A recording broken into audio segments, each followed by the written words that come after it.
अच्छी विद्यार्थिनी आज तुम्हाला संविधान दिनानिमित्त थोडक्यात माहिती सांगणार आहे। सर्वप्रथम सर्वांना संविधान दिनाच्या हार्दिक शुभेच्छा। दलितांचे ते तलवार होऊन गेले, अन्यायाविरुद्ध ते प्रहार होऊन गेले। दलितांचे ते तलवार होऊन गेले, अन्यायाविरुद्ध ते प्रहार होऊन गेले। होते ते गरीबच पण जगाचे कोही नूर होऊन गेले, पण जगाचे कोही नूर होऊन गेले। जग खूप रडवित होतं त्यांना, तरी ते जगाला घडवून गेले। अरे या मूर्खाला अजूनही कसं कळत नाही, वर्गाच्या बाहेर बसूनही भारताचे संविधान लिहून गेले। मित्रांनो, ज्या डॉक्टर बाबासाहेब आंबेडकरांना या भारतामध्ये वाचायला एक पुस्तक मिळत नव्हतं, त्याच बाबासाहेबांनी असं एक पुस्तक निर्माण केलं की त्या पुस्तकाच्या भरोश्यावर अख्खा भारत देश चालतो। ते पुस्तक म्हणजे संविधान।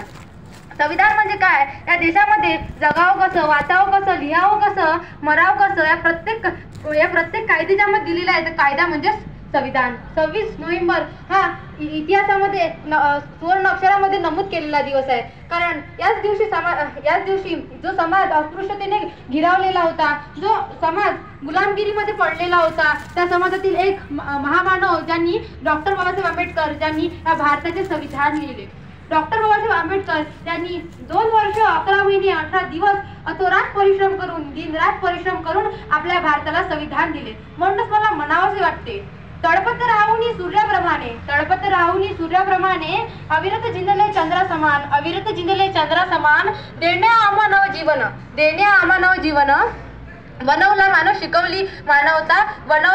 शिकवली मानवता। मित्रांनो, डॉक्टर बाबासाहेब आंबेडकरांनी आपल्या संविधानामध्ये स्वातंत्र्य, समता, बंधुता हे अनेक मूल्ये लिहिलेली आहेत। त्यांनी भारताचे संविधान हे जागतिक सर्वात मोठे संविधान म्हणून ओळखले जाते। भारतामध्ये भारतीय संविधान दिवस हा साजरा करण्याची पद्धत 2015 पासून सुरू करण्यात आली। त्याचप्रमाणे ज्याप्रमाणे आपल्या भारताचे संविधान आहे, त्याचप्रमाणे आपला भारत देश सुद्धा प्रजासत्ताक लोकशाहीचा देश म्हणून ओळखला जातो। एवढे जाती धर्माचे लोक या भारतामध्ये असूनही अख्खा भारत देश संविधानाच्या एका धाग्यावर चालतो, याचा मला खूप अभिमान वाटतो। त्याचप्रमाणे माझं संविधान, माझ्या देशाचं संविधान हे जगातील सर्वश्रेष्ठ संविधान आहे असे मी ठामपणे सांगू शकेल। शेवट एवढंच म्हणते, न्याय स्वातंत्र्य समता दिली ही संविधानाने, जाती धर्म विसरून चला जगूया माणुसकीने। कुरान कहता है मुसलमान बनो, बाइबल कहता है कसाई बनो, और डॉक्टर बाबासाहेब आंबेडकर का संविधान कहता है पहले एक मनुष्य बनो। धन्यवाद।